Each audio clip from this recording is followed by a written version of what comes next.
guys, Gaming Stag here. How's everyone doing? And today I'm going to bring you a 3-section video of probably going to be discussing 1. Game pre-orders, 2. Forza Horizon 3, and 3. The old Battlefield and Conquest system is back. First up, game pre-orders. What have I been hearing lately? This is going to be a discussion that's been on for quite a while. Why game pre-orders should not be done anymore. They should be discontinued. I disagree. Because it's a good thing. They can be good, they can be bad. The reason people are complaining is because they get hyped from a trailer, EA, Gamescom, whatever. They see footage, they see trailers, whatever, they get hyped for it. They pre-order it, it arrives, they play it, they get disappointed. They rant about it on social media saying I've spent all this money, it's a waste. And people get mad. And honestly, really, that's down on you. It's not anyone else, it's you. If I'm honest, that is the quick way of saying it. But there are two solutions.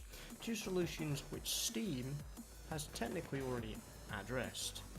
So, I'm going to be explaining that a little later on. So as I said, there's two solutions to this. One, lower your expectations. No, that isn't one. That's another alteration in which you can do. However, the two solutions is one, the stores that get you that you pre-order from practically give you a little refund policy, because people are complaining if you're pre-ordering something, you know, especially something digital, you know, when you're about to buy something on something like the Xbox store. I'm not sure how it's worded on something like the PlayStation store, because I don't have a PlayStation, I'm not very knowledgeable on that, but I'm sure it will say the same thing as Xbox and Origin and all that. The fact that, you know, it's non-refundable because it's digital. I don't know why it's like that, it just is, whether they're a bit lazy, or is it's not that it's not possible, because it is possible. Steam have a refund policy. If you played under 2 hours within a certain amount of time, I think it might be in a few months, you're allowed a refund of what you paid. So if the full game price is £40, it was on sale for 15, you paid 15, you would get 15 back, you wouldn't get 40 quid. Alright? So that's how it works, and it works well. And that's why the Steam community love it. I've used it a few times, if I'm honest. I didn't like the game. I bought a game on sale and I was like, oh yeah, I've heard quite a bit about this game and I didn't like it, so I sent it back. And, you know, it just gets removed from your library. I think that's what kind of Xbox, Sony, whatever, are thinking. It's kind of tied to your account, you can't exactly take it away. But Steam have the technology. If Steam have it, come on, you must have it as well.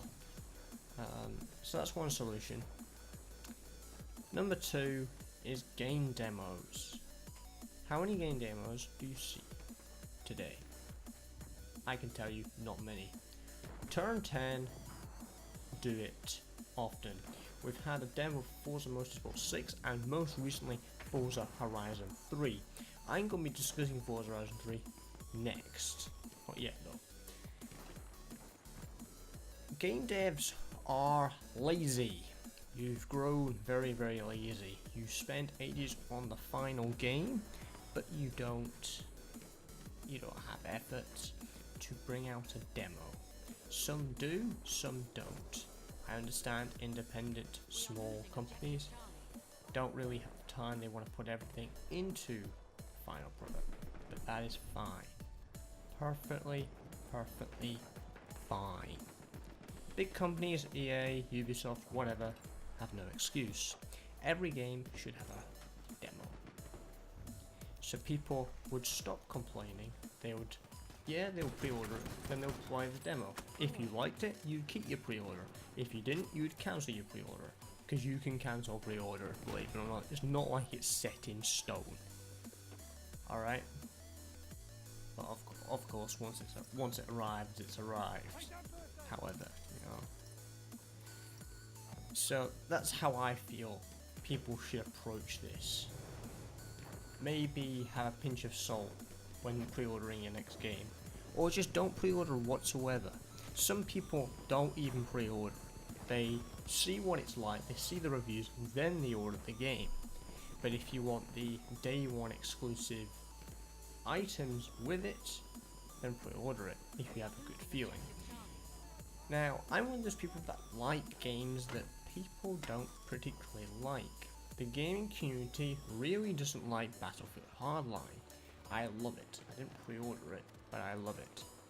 I pre-ordered Need for Speed and Star Wars Battlefront last year.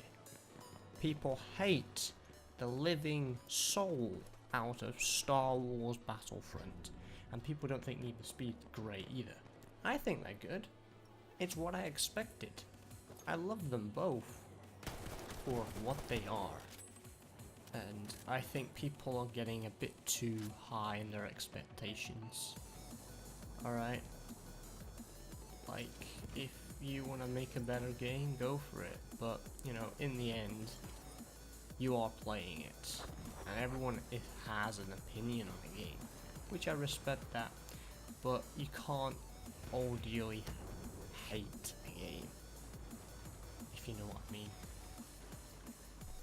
And, you know, pre-ordering is a bit, it's 50-50, so either you love it or either you hate it. I personally like it because you know you're getting a copy instead of going to the store or just ordering it online and it's not available. Say you have to travel. I mean, I have to travel anywhere where I am, right? 10-15 minutes, you know, to my yeah, I'd say 15-20 minutes to my nearest game store, and you know, find out, you know, because as it's day one, it's going to be very popular. So that's why kind of pre-orders were introduced. But I think if companies introduced some sort of refund policy, even people like Game and stuff, but only do it with like the time rather than how many hours played. Digital sellers, what they can do is they can introduce the number of hours, because they can track how many hours you have actually done.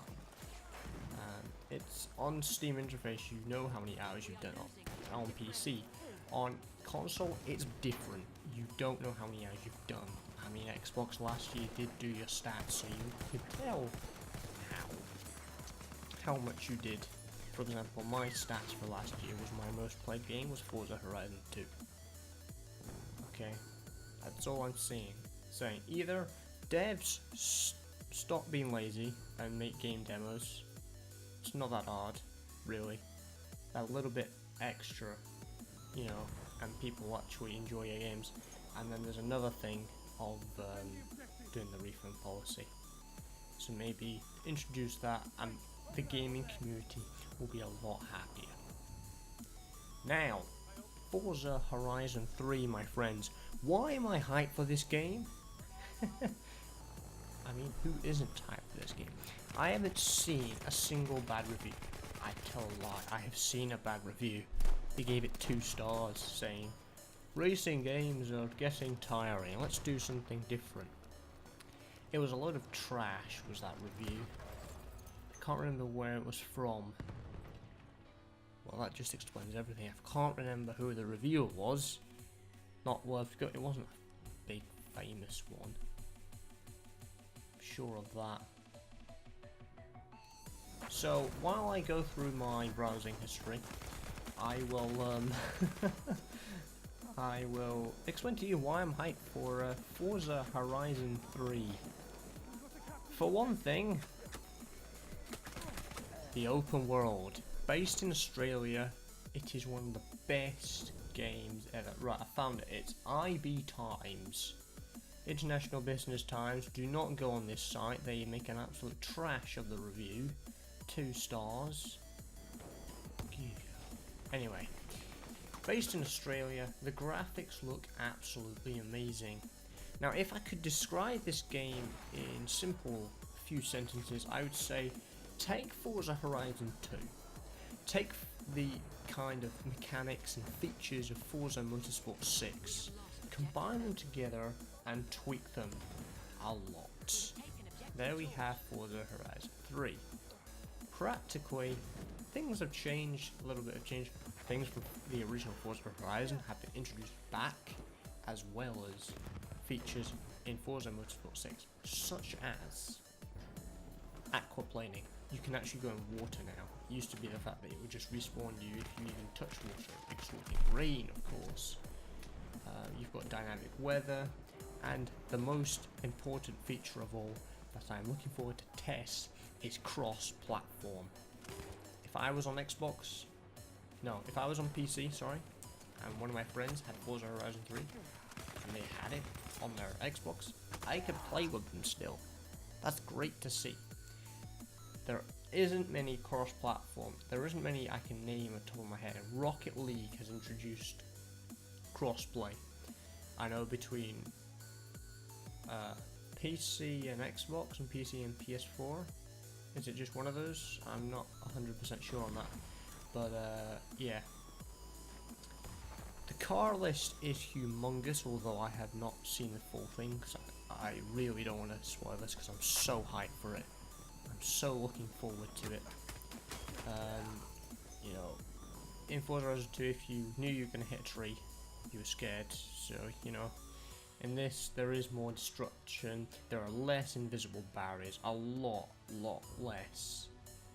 And I've got to say, it's a way bigger map. It's got around 400 roads, and at least Forza Horizon 2 only had 300 and something. Can't remember what it was. But I'm a massive car fan, I really am, and I love the Forza Horizon series and any Forza game. So, you know, it's a shame I couldn't get the Ultimate Edition, which comes out on the 23rd of September. So this Friday, and it's going to be fun, it's going to be good, because I've bought the standard edition from Amazon, which has the download code, although my internet in general isn't that great, but, you know, I had to because I wanted to take advantage of the Xbox Play Anywhere, the cross-platform, where I can have it on my PC, have it on my Xbox. I won't be able to play it on my PC just as yet, because if you already know, well, I'm telling you now anyway, I have a low-end gaming laptop, so that's going to be changing next month. I will be getting a high-end desktop. Okay, so that's Forza Horizon 3, and there's one other thing that I like. Two other things. One, drones. Yes, we can be a drone and just fly around Horizon stuff. That will be good for car meets and people who want to film car meets and stuff. That would be nice to do. Which reminds me, I need to grab myself an Elgato indefinitely, because I really want to start some Forza Horizon 3 videos. And the other feature is, in Forza Horizon 2, to progress onto the next festival, what you had to do was win races, get better cars, etc, etc. This time you have to gain fans. That's from PR stunts, so jumps, drift zones, as well as, you know, winning races. That will gain you fans, and it engages you more into your head-to-head races as well. Remember where it just gave you money, right? This time you can sign them up to your Horizon lineup in your actual races and actually get more money. So it's it's wanting you to do more head-to-head races. That's if you beat, of course. Alright. Absolutely stunning game. It looks absolutely amazing, even if it is locked on 30 on console. But that'll be unlocked on PC. So I'll be looking forward to do that when I have it on PC. Okay. Really excited for it. I cannot wait for September 27th. And I've got to say now, we are planning a live streamed podcast on gaming and tech very soon, after the 24th. Just to say, after the 24th. That's all we know at the moment. We're still planning, we're still figuring how it's all gonna work. But we'll be streaming that to Twitch at some point. I will let you know when we're gonna be doing that, so I'll have a few days in advance. Okay. If you're excited for Forza 3, please let us know in the comments. Now, I said in my Battlefield video about Conquest system. It has changed. Now, after beta feedback, one of the devs on DICE came back and in a statement on the website saying, yes, in every Battlefield game, we like to bring something new and fresh. Which is understandable, I understand, and I'm sure you guys will understand. Something new and fresh in a new game is very understandable. But from the feedback, we have changed the Conquest system. You know when I said, let's have two Conquest systems, let's have the old system, let's have the new system. What they've done is they've kind of molded the two. So it's not entirely the old system and the new system. They have implemented the kills in it. So the behemoth, so the armored train, the fighters, the tanks will have a big effect, and so will a medic. Remember when I said the medic class is very underused and is useless practically in Battlefield? Well, it's now going to be useful again. So the ticket bleed hasn't been included, so it's not entirely the old system. It's a mix between the old and the new. Tickets will still go up instead of down, but however, kills are a thing in it. Alright, I would say it would make a lesser difference than capturing the flags, because I think what they want to do is go towards more capturing rather than killing per se. So even the snipers from the cliffs will have a little effect on the game, on the overall score right at the end, which I'm really happy about. I like what DICE was saying, because they're like, right, we like trying something new, but we've also listened to your feedback and we have produced. Okay, they also said they have gone on the light armored tank, because that is, I wouldn't say it's OP, it's because it was a beta, we didn't have the tools and effects and gadgets, should I say, to counter them. Which reminds me, the support class also is going to get some sort of weapon. We don't have any details on that yet. That some sort of weapon is going to be introduced to the support class to help taking down the big armored vehicles. Okay. Also, Rush will have some tweaks. However, we have no details at this point in time. So guys, that is all I have to discuss today. I do hope you've enjoyed this. If you did, please leave a like. Comment below if you're excited for Forza Horizon 3, Battlefield 1, or even Mafia 3. Those are the three I have pre-ordered, hence why I didn't go for the Ultimate Edition for Forza Horizon 3. And if you are new and you'd like to see more like this one, please subscribe, and I'll be seeing you in my next video.